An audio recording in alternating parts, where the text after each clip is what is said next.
அமெரிக்காவுடைய air defence சிஸ்டமும் அமெரிக்காவும் இஸ்ரேலும் ஒன்று தான்.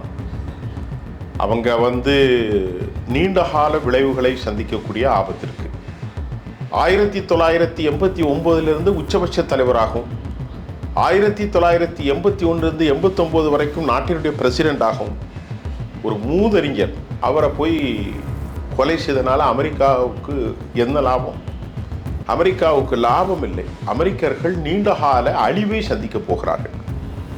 தற்போது ஈரானுடைய குறி மிக முக்கியமாக கணக்கு வழக்கில்லாத வெறித்தனமான தாக்குதலை அவர்கள் மேற்கொண்டு அடிக்க ஆரம்பிச்சிட்டாங்க. ஆனால் தவறுதலாக சுட்டு வீழ்த்திட்டாங்க, குவைத் அரசே சுட்டு வீழ்த்திட்டாங்க சொல்கிறாங்க. அது அவங்க சொல்கிறாங்க ஃப்ரெண்ட்லி அட்டாக்னு சொல்கிறாங்க. அப்படின்னா ஒன்று சரி 3 தவறுதலாக சுட்டாங்க. அதனால் அமெரிக்காவுக்கு இது மிகப்பெரிய லாஸ் அப்படின்னு சொல்லப்படுது. நாங்கள் அழிந்தாலும் அழிவோம், ஒன்னே அழிக்காமல் விட போகிறதில்லை. அதற்கு காரணம் எங்களுடைய தலைவரை நீ கொலை செய்தாய். அப்போ ஈரானை இவர்கள் ரொம்ப எளிதாக எடை போட்டார்கள். ஈரான் இப்பொழுது போரை நிறுத்த மாட்டோம், அவர்கள் பிச்சை எடுத்து எங்களிடத்தில் வேண்டும் வரை மண்டியிடும் வரை நாங்கள் போரை நிறுத்தப் போவதில்லை.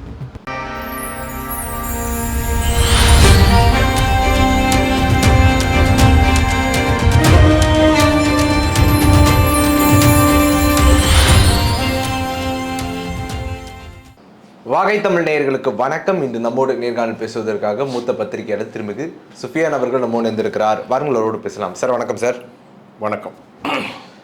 மத்திய கிழக்கு நாடுகளில் மிகப்பெரிய ஒரு பதற்றமான சூழ்நிலை பார்த்துட்ருக்குறோம். உச்சபட்ச தலைவர் திரு கமேனி அவர்களுடைய வீர மரணம், அதுக்கப்புறம் அமெரிக்கா இஸ்ரேல் தொடர்ச்சியான தாக்குதல்கள், அதற்கு பதிலடியாக ஈரானுடைய ஏவுகணை தாக்குதல்கள், குவைத் நாட்டிலையும் சரி அல்லது சவுதி அரேபியாலையும் சரி, இந்த மாதிரி தாக்குதல்கள் தொடர்ச்சியாக நடந்துட்டு இருக்குது. அப்படிங்கிறப்போ எப்படி பார்க்குறது சார் இந்த போர் சூழலை? அதாவது நிலைமை ரொம்ப மோசமாக இருக்கு. மத்திய கிழக்கில் அமெரிக்கா இந்த போரில் எனக்கு தெரிய ரொம்ப கேவலப்படும் அப்படிங்கிற ஒரு சூழலுக்கு போயிருக்கு. அமெரிக்காவுடைய ஏர் டிஃபென்ஸ் சிஸ்டம்னா அமெரிக்காவும் இஸ்ரேலும் ஒன்று தான். அவங்க நீண்ட கால விளைவுகளை சந்திக்கக்கூடிய ஆபத்து இருக்கு. எப்படி நான் சொல்கிறேன்னு கேட்டால், அமெரிக்கா எல்லாரையும் ஒரு அடக்குமுறைக்கு வைக்கணும் அப்படின்னு நினைக்கிறாங்க.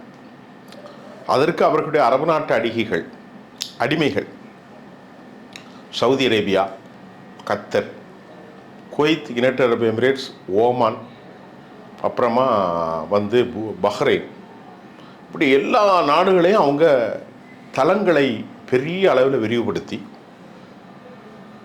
அதன் மூலமாக ஈஜிப்டில் இருக்குது, ஜோர்டானில் இருக்குது, இதையும் எக்ஸ்ட்ரா ஒரு 7-8 நாடுகளில் 27 தளங்கள் இருக்கிறது. 8 பெருசு, அடுத்து கொஞ்சம் உள்ளது 2வது, மீதி உள்ளது கொஞ்சம் சின்னது, இப்படி பல 27 தளங்கள். இப்போ என்ன இந்த போருடைய போக்கு எப்படி இருக்குன்னா, அமெரிக்கா நிறுத்தி வைத்தது 11 கப்பல்கள்.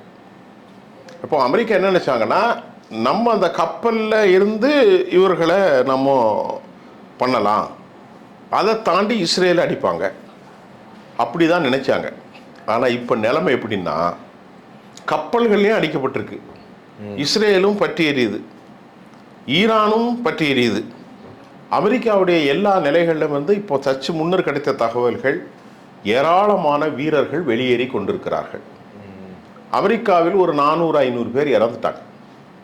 அவங்களுடைய சவங்கள். ஈரானில் ஒரு 10,000 பேருக்கு மேலே இறந்து போயிட்டாங்க. இஸ்ரேலில் ஒரு 7,000, 8,000, 9,000 பேர் அவங்களும் இறந்துருக்காங்க.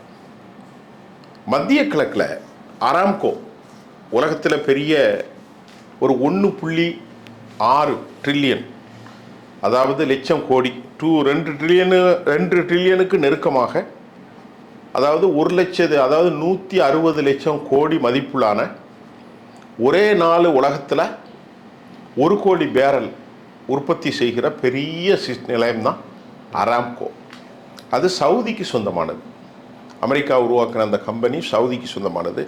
அதில் குண்டை போட்டாங்க, ரியாத்தில் குண்டை போட்டாங்க, பஹ்ரைனில் குண்டை போட்டிருக்கிறாங்க, 5வது ஃப்ளீட் தளத்தில் குவைத்தில் இருக்கக்கூடிய 6 இராணுவ நிலைகள்லேயும் கொண்டு போட்டிருக்காங்க. எங்கள் அமெரிக்காவுடைய எல்லாமே அமெரிக்கா, நான் சொல்கிறது எல்லாமே அமெரிக்கா. இப்போ என்ன நினைக்கிறாங்க அவங்கன்னா,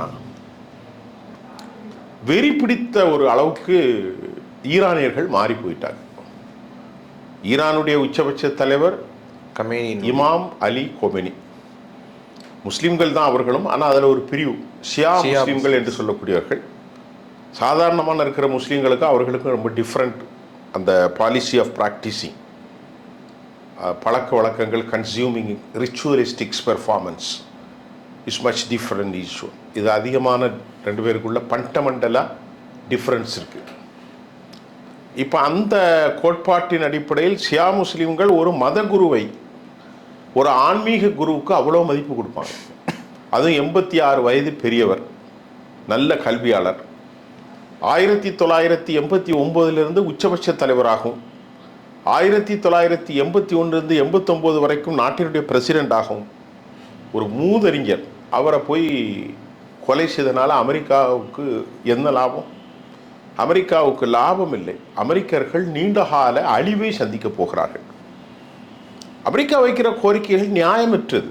ஏன்னா அணு உலைகளை கைவிடணும்.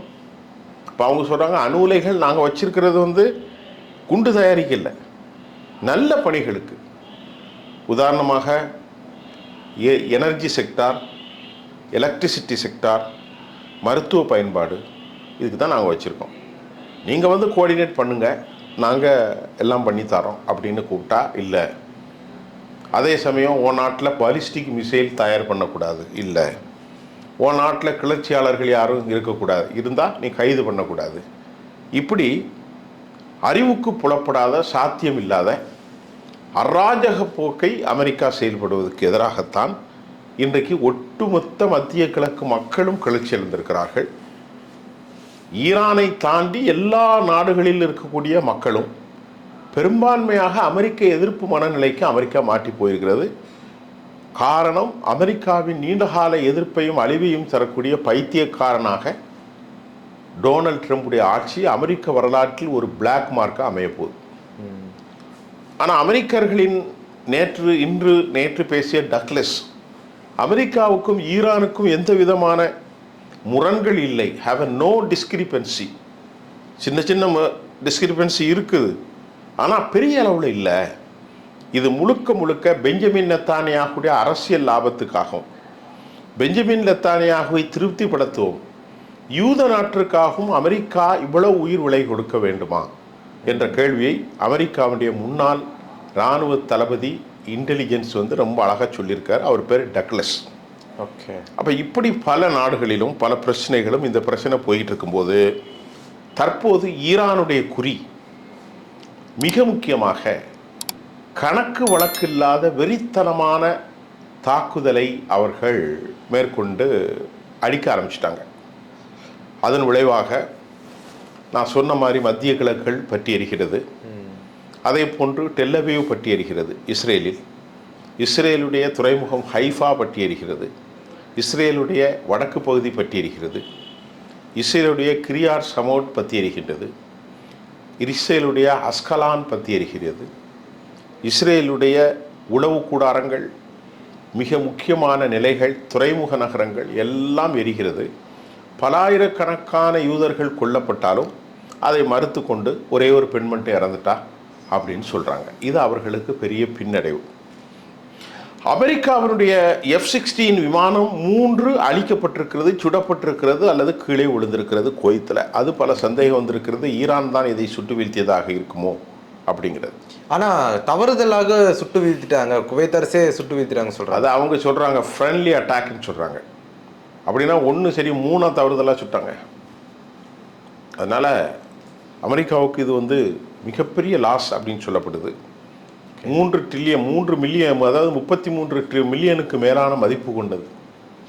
ஆனால் வெறும் 35,000 ரூபா மதிப்பு கொண்ட ஒரு தற்கொலை ஷாஹின் 126 மூலம், 129 மூலம் அல்லது 136 மூலம் ஒரே தற்கொலைக்கு பயன்படுகிற வெறும் 35,000 அமெரிக்க டாலர்களை 133 மில்லியன் அமெரிக்க டாலர் மதிப்புள்ளதை வீழ்த்தியிருக்கிறார்கள். 1 இரண்டாவது, உலகின் மிகப்பெரிய அமெரிக்க தளம் அல் உதீத். இதனுடைய மொத்த ரெடார் சிஸ்டம் ஒன்று இருக்குது. அதனுடைய மதிப்பு 1 பில்லியன் இந்திய மதிப்பு இருக்குது. 99,000 கோடி ரூபாய். அதை வெறும் 35,000 ரூபாய் பெறுமானம் உள்ள அல்லது $35,000 பெறுமானம் உள்ள ஒரு தற்கொலை ட்ரோன் மூலம் 5,000 கிலோமீட்டருக்கு அங்கே எது வந்தாலும் அதை துல்லியமாக ஒரு மெட்டீரியல் வருது, ஒரு பட்டம் வந்தாலும் கூட அதை கணித்து சொல்லக்கூடிய அளவிற்கு வல்லமை வாய்ந்த அமெரிக்க ரெடார் சிஸ்டம், ஸ்டெல்த்துகளை கண்டுபிடிக்கக்கூடிய ஆற்றல் கொண்ட ஏர் டிஃபென்ஸ் சிஸ்டத்தை இவர்கள் அடித்து துவம்சம் செய்து 9,000 கோடியை காலி பண்ணிட்டாங்க. இப்போ ஈரான் என்ன சொல்லுதுன்னா, நாங்கள் அழிந்தாலும் அழிவோம், உன்னை அழிக்காமல் விட போகிறதில்லை. அதற்கு காரணம் எங்களுடைய தலைவரை நீ கொலை செய்தாய் அப்படின்னு சொல்லிட்டாங்க. ஈரானுடைய உச்சபட்ச தலைவருடைய மரணத்திற்கு பிறகு அங்கு ஒரு இடைக்கால தலைவர், interim president was being appointed. அவர் யாருன்னா, அவர் பேர் அல் அராபி. அவர் சொல்கிறாரு, ஒரு கோழை ஊரை விட்டு ஓடுவான், ஒரு கோழை நிசப்தமான அமைதியான இடத்தில் போய் பதுங்கிக் கொள்வான். எங்கள் தலைவர் இமாம் சையத் அலி காமெனி ஓடவில்லை. வீரத்தின் மிக முக்கியம் என்பது நெருக்கடியான காலங்களில் மனைவி மக்களோடு இருப்பது, குடும்பத்தினரோடு இருப்பது.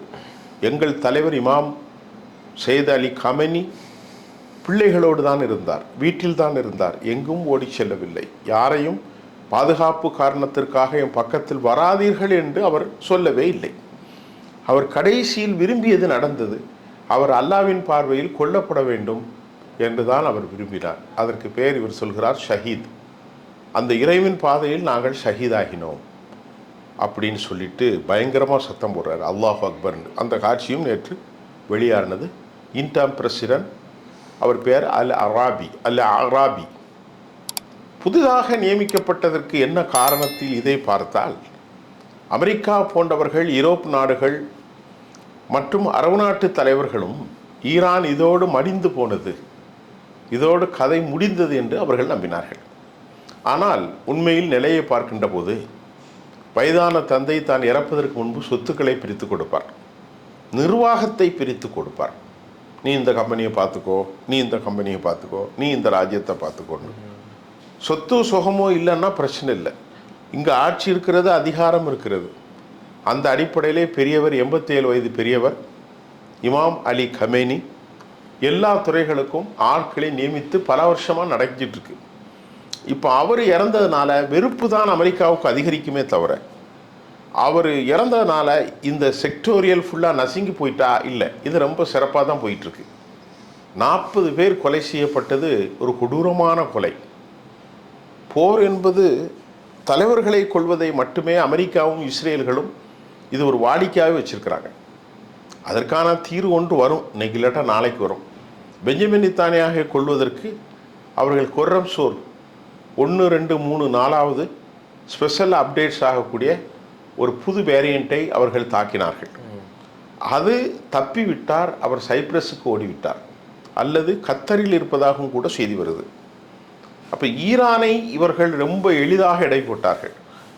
ஈரான் இப்பொழுது போரை நிறுத்த மாட்டோம், அவர்கள் பிச்சை எடுத்து எங்களிடத்தில் வேண்டும் வரை மண்டியிடும் வரை நாங்கள் போரை நிறுத்தப் போவதில்லை. ஏனென்றால் அவர்களுடைய அண்டர் கிரவுண்ட் வெப்பனைசேஷன், மிகப்பெரிய வெப்பன்ஸ், மிகப்பெரிய ஏவுகணை, மிகப்பெரிய ட்ரோன்கள், பலிஸ்டிக், ஹைப்பர்சோனிக் எல்லாமே பெரிய அளவில் ஸ்டோர் பண்ணி வைத்திருக்கிறதுனால அவர்கள் தயங்க போவதில்லை. இப்பொழுது அவர்களுக்கு செய்மதிப்பட தொகுப்புகளை வழங்கி கொண்டிருக்கக்கூடியது சீனா. சீனா ஒரு மிகப்பெரிய கொந்தளிப்பில் இருக்கிறது. திரு இமாம் அலி காமெனி அவர்கள் கொல்லப்பட்டது சீனாவுக்கு பெரிய இடையூறும் அனர்த்தமும். காரணம், சீனாவுடைய 450 லட்சம் கோடி ரூபாய் முதலீடு ஈரானில் இருக்கிறது, அது தொடரப்போகிறது. அதற்கு பதிலாக எண்ணெய்களை அவர்கள் இங்கே பரிமாறிக்கொள்கிறார்கள். ஈரானுடைய கட்டமைப்பு, ஈரானுடைய இராணுவம், ஈரானுடைய மிலிட்ரி டெக்னாலஜிஸ் எல்லாமே சீனா தான். இப்போ சீனாவுக்கு ஏற்கனவே நிக்கோலஸ் மதுராவை அடித்ததன் மூலம் அவர்கள் 65 லட்சம் கோடி ரூபாயை பெற முடியாத நிற்கதியில் வெனிசுவலாவில் சிக்கியிருக்கின்ற நேரத்தில் இங்கேயும் சிக்கப்பட்டு கொண்டால் அவர்கள் பொருளாதாரம் முழுகதும்பு ஒழிக்கப்படும். வெனிசுவேலாவில் நாள் ஒன்றுக்கு 9 லட்சம் அளவிற்கான பேரலை பெற்றவர்கள் இங்கேயும் 20 லட்சத்திற்கு மேல் தினமும் பேரலை பெற்றுக் கொண்டிருக்கிறார்கள். பண்டமாற்று முறையில் சீனாவினர் குரூடை பெற்றுக்கொண்டு பணிகளை செய்து கொடுக்கக்கூடிய ஒரு சூழ்நிலையில் சீனா ஈரானுடைய சரிவு சீனாவின் சரிவு, ஈரானுடைய தலைவர் அலி கமேனியுடைய மரணம் சீனாவின் மரணம். ஆகவே சீனா ரஷ்யா இவர்களை தோற்கடிக்க விடமாட்டார்கள். நேற்றைக்கு எமக்கு கிடைத்த தகவல், ஒரு அவசர கதியில் பரபரப்பான சூழ்நிலையில் சீனா ரஷ்யா வடகொரியா இந்த 3 நாடுகளும் இரகசிய இராணுவ ஒப்பந்தத்தை மேற்கொண்டிருப்பதாகவும் அதன் விளைவாக வடகொரியாவிலிருந்து செய்மதி மூலம் எடுக்கப்பட்ட பணத்தின் அமெரிக்கா ஏவுகணைகளை ஈரானுக்கு அனுப்பி வருவதாகவும் தகவல்கள் தெரிந்திருக்கிறது. இதனையடுத்து இந்த போரில் ஏற்படுகிறது மிக முக்கியமாக Hormuz strait, the path of strait, ஒரு 8 அடி அகலம் கொண்ட இந்த கப்பல் போகிற தலங்களின் வாயிலாக பெரும்பான்மை கப்பல்கள் அங்கே செல்வதற்கு ஈரான் அனுமதிக்கவில்லை. ஏனென்றால் அது அவநாட்டின் உள்ள தலம். ஆகவே இப்பொழுது அங்கு தடை ஏற்பட்டால் நாள் ஒன்றுக்கு 2 கோடி பேரல், ஒட்டுமொத்த பேரலில் 10 கோடி உலகத்தின் பயன்பாடு, அங்கு மட்டும் 2 கோடி பேரல் தேவை. அது நிறுத்தப்பட்டு விட்டால் எல்லாம் பாதிக்கும். ஆக இப்போது கண்ணு கட்டிய தூரம் வரை போர் நிறுத்துவதற்கான வழி இல்லை, கண்ணு கட்டிய தூரம் வரை போர் நிற்பதற்கான வழியும் இல்லை. இதில் சிக்கப்பட்டு கொண்டிருப்பது அமெரிக்கா, இஸ்ரேல். ஆனால் அழிவு என்னவோ 3 பேருக்கும். இதன் முடிவுகள் பாரதூரமாக இருக்கலாம் என்று நம்பப்படுகிறது. இறுதியாக ஒரே ஒரு கேள்வி சார், என்னன்னா சன்னி நாடுகள் அப்படின்னு சொல்லக்கூடிய அரேபிய நாடுகள் போன்ற நாடுகள் எல்லாம் ஏன் ஈரானை ஆதரிக்காமல் அவர்கள் அமெரிக்காவின் பக்கம் நிற்கின்றார்கள்? இஸ்லாமிய அமைப்பில் 2 நாடுகள் உண்டு, 2 பிரிவு. ஒன்று ஷியா முஸ்லிம்கள், மற்றொன்று சன்னி முஸ்லிம்கள். சன்னி என்றால் சுன்னா என்ற அர்த்தம், சுன்னா என்றால் வே என்ற அர்த்தம், வழி என்ன அர்த்தம். யாருடைய வழி, யாருடைய சுன்னா? முகமது நபியினுடைய வழி, அவருடைய சுன்னா. அதை பின்பற்றுவது இஸ்லாமிய கடமை. ஆகவே அவர்களுக்கு சுன்னா முஸ்லீம், சன்னி முஸ்லீம் என்று அழைக்கப்படுகிறார்கள். சுன்னா என்று சொன்னால் வழி என்ற அர்த்தம். உலகத்தில் வாழக்கூடிய அவ்வளவு நாடுகளும் சுன்னா முஸ்லீம் தான்.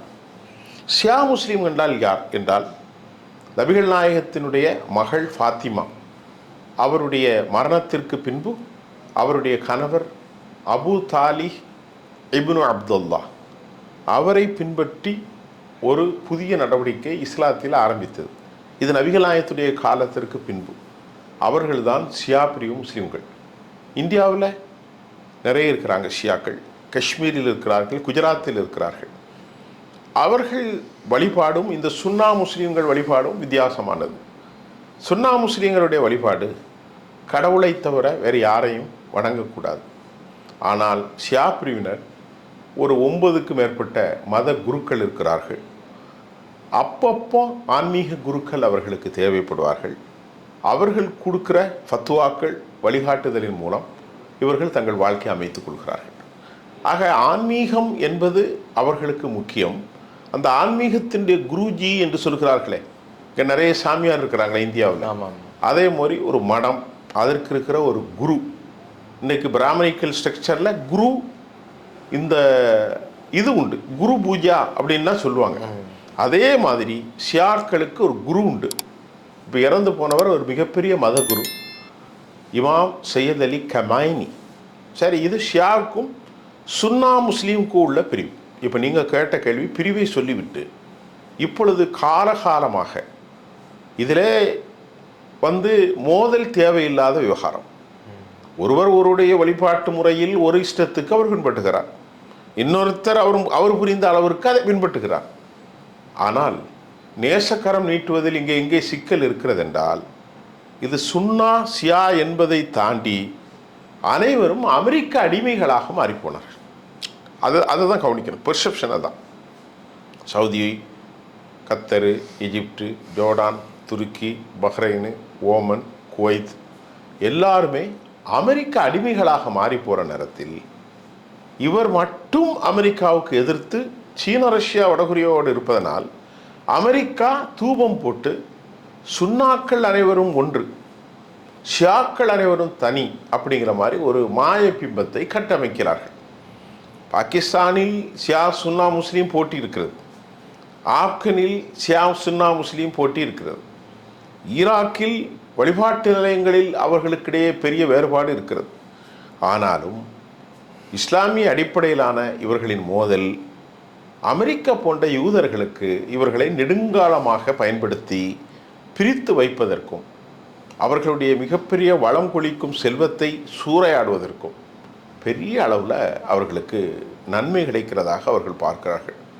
அதனால தான் இந்த ஷியா பிரிவு ஜிசி கண்ட்ரின்னு சொல்லக்கூடிய சவுதி அரேபியா, கத்தர், யுனைடெட் அரபு எமிரேட்ஸ், பஹ்ரைன், ஓமன், துருக்கி, அதே மாதிரி எஜிப்து, அதே மாதிரி ஜோர்டான், எல்லா நாடுகளுமே அமெரிக்காவினுடைய அடிவருடிகளாக இருக்கிறார்களே தவிர இங்கே சித்தாந்த பிரச்சனைலாம் ஒன்றும் கிடையாது. அவனும் அல்லாஹ்னு சொல்கிறான், இவனும் அல்லாங்கிறான், அவனும் நபிகள் நாயகம் குரானை ஏற்றுக்கிறான், இவனும் ஏற்றுக்கிறான். வழிபாட்டு முறைகளில் நிறைய வித்தியாசம் இருந்தாலும் அதற்காக இந்த வெறுப்பு நடக்கவில்லை. வெறுப்பு அமெரிக்காவின் பக்கமாக ப்ரோ யூஎஸ் ஆர் அகெயின்ஸ்ட். இவங்க 47 வருஷமாக அகெயின்ஸ்டாக தான் இருக்காங்க. அதன் விளைவு என்ன? இவர்களை பட்டினி போட்டு சாகடித்து இவர்களுக்கு உலக நாடுகளில் உற்பத்திகளை செய்வதற்கு தடை, பொருளாதார தடை, சர்வதேச அளவில் இவர்கள் ஒரு ஜாயிண்ட் வெர்ஷனாக எந்த நாட்டோடும் ஒப்பந்தம் போட முடியாது, எந்த நாட்டோடும் பொருட்களை விற்க முடியாது, அப்படி விற்றால் மற்ற நாடுகளுக்கும் தடை. இப்படி அமெரிக்கா மிரட்டி மிரட்டி இவர்களை சூறையாடி வறுமையிலும் பட்டினியிலும் போடுகின்ற போது இயற்கை தந்த அருள்வளம்தான் இந்த போர் என்று நாம் பார்க்க அதிக வாய்ப்பு இருக்கிறது. இதன் விளைவுகள் படுமோசமாக இருக்கும் என்று இன்டர்நேஷ்னல் எக்ஸ்பர்ட்ஸ் தன்னுடைய deep concern to be share with us அவர்கள் தங்கள் கவலையை பகிர்ந்து கொண்டாலும் இதனுடைய முடிவுகளின் பால் இந்த உலகம், மத்திய கிழக்கு, தெற்காசிய பிராந்தியம், யூரோப்பிய பிராந்தியம், ஆப்பிரிக்கா நாடுகள் எந்த மாதிரியான ஒரு அரசியல் தகவமைப்பை, ஒரு அரசாங்கத்தை இனி வருங்காலத்தில் நிர்ணயிக்க முடியும் என்பதற்கு விடையும் கிடைக்கும். அமெரிக்காவுடைய சொலவாடல்களுக்கு, அமெரிக்காவுடைய ஏகாதிபத்திய, அமெரிக்காவுடைய சர்வாதிகார நடவடிக்கைகளுக்கு முடிவு கட்டப்படுமா என்பதெல்லாம் இந்த போரின் முடிவில் நல்ல விளைவுகள் வரும் என்பது தான் உண்மை. உங்களுடைய நேரத்தை ஒதுக்கி எங்கூட கருத்தில் பந்தமைக்கு நன்றி சார். நன்றி.